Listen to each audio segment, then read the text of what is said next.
Madam Vice President, I'm delighted to be able to welcome you to the Philippines on your first visit to our country. After our very, very brief conversation back in Bangkok, Yes. and we have been looking forward to this visit for a while, and we've been preparing for it. The Vice President has been working hard to make sure that the visit goes well and smoothly. So, but we are happy that you have arrived. We are. It's unfortunate that it is such a quick visit. Yes. We would have hoped to have shown you more of the Philippines, although I suppose you actually are doing that because you're seeing some of the prettiest parts of the Philippines in Palawan. Yes. And I'm sure you're just going to the resorts and and the beaches. So That is not the life I've chosen these days. So I'm happy. As you know, and that is really well established for very many years. The relationship between our two countries is something that we both our countries have really come to depend upon. Yes. And with the upheavals that we are seeing, especially in the not only in the region, but especially in the region, these partnerships become even more important. The situation is rapidly changing. We must evolve to be properly responsive to that situation. And so that is why it is very important that we continue to progress, that we continue to strengthen, and as we redefine those relationships. So your visit is a very strong symbol that these relationships remain strong, and that these relationships remain important, as indeed they do. So that is the Filipino. I have said many times, I do not see a future for the Philippines that does not include the United States, and that really has come from the very long relationship that we have had with the U.S.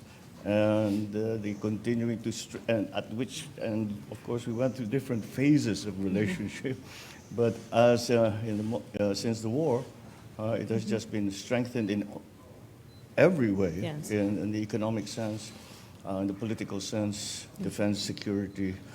I cannot think of an area where we have not cooperated, collaborated, and have had good results for both our countries.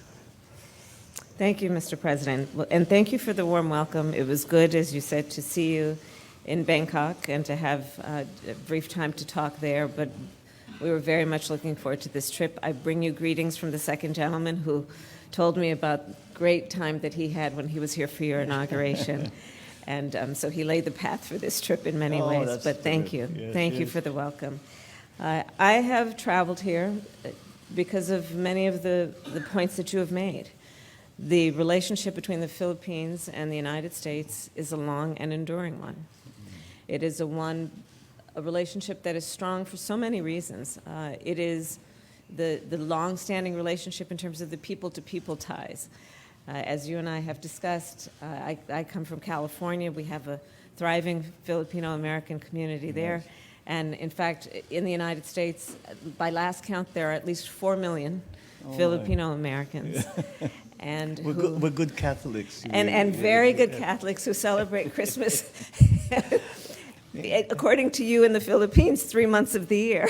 Well, it's been said of us that we celebrate Christmas like we invented it. We certainly own it now. We start in September. Well, it is good to be here with you in this season. And as you said, the basis of our relationship is multifaceted. Our relationship is based on mutual commitment to the economic prosperity of the region and our respective nations. And during the conversation that we have today, we will talk more about what that means in terms of the opportunities that are presented through our mutual concern about the climate crisis and what we might do in terms of investments in renewable energy and thinking about clean power and the industries that will come about because of that commitment and what that will mean in terms of economic prosperity through the creation of jobs, the creation of industries, and the bilateral relationship we have to coordinate in that regard.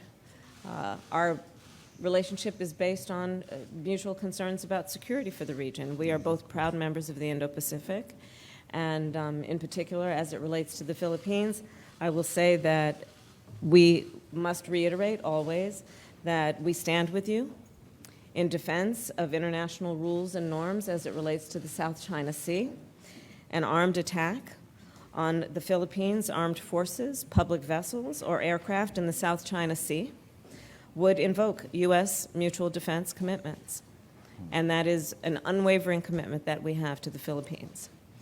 When we think about what is happening in this region, we know that there are so many opportunities for us to continue to strengthen our relationship.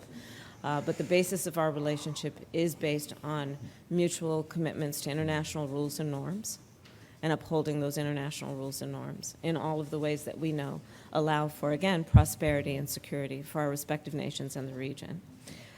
So again, I will reiterate that the alliance between the United States and the Philippines is a strong one, an enduring one, and only under your leadership continues to be strengthened. And we look forward to working with you on many of these issues. And I, of course, bring you greetings from President Joe Biden. Well, thank you, Thank you. Madam Vice President. Please do send President Biden my warmest regards. And I thank you for the very strong commitment that you have just made for the U.S. to be defensive of the Philippines. I guess this is the best bit that they don't want to do.